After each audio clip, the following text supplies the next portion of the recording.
So for the first reference photo, I'm going to use burnt ochre 10%. I think I'm going to use the buff titanium to mix and blend the skin tone. And then for the hair, the sepia 10%, the sepia 50%, and the sepia. And then the raw umber 10, the raw umber 50%, and the raw umber. And then we're going to see how this goes and see if we need to add some colors, or maybe we're not going to use all of these colors. So I'm going to start by drawing a very light sketch with an HB graphite pencil.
Now for the next reference photo, I'm going to use the burnt ochres for the skin and the sepias for the hair, and also the black pencil for the darkest areas in the hair. And then I might use the buff titanium to do some blending, and maybe even the white for some of the lighter areas or highlights. I'm not sure yet, but these are the main colors I will be using.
For the next reference photo, I want to use the burnt ochres, the 10%, the 50%, and the burnt ochre. For the skin, and then for the beard, the facial hair, I'm going to use the sepia. I don't think I need black.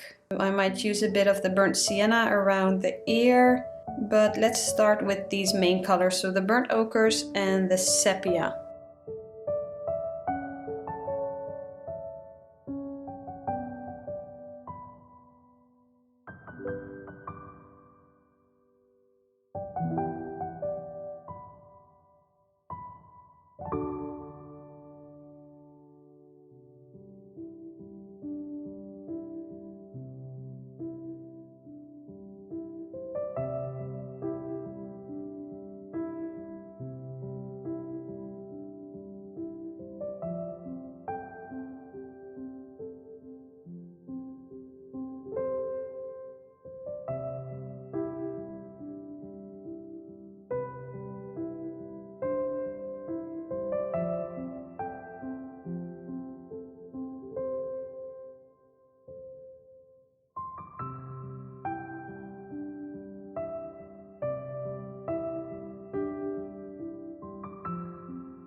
So for the last reference photo, I'm going to be using the burnt siennas. So his skin is really light and a bit pink, but really light pink. So I will be blending that with the white and the buff titanium. And I see a bit of that, a bit warmer color in his beard. So I'm going to use the sepias, but also a bit of the darker burnt sienna. So this is like a warm brown color to create that warmer tone that I see in his facial hair. And then let's just see how that goes.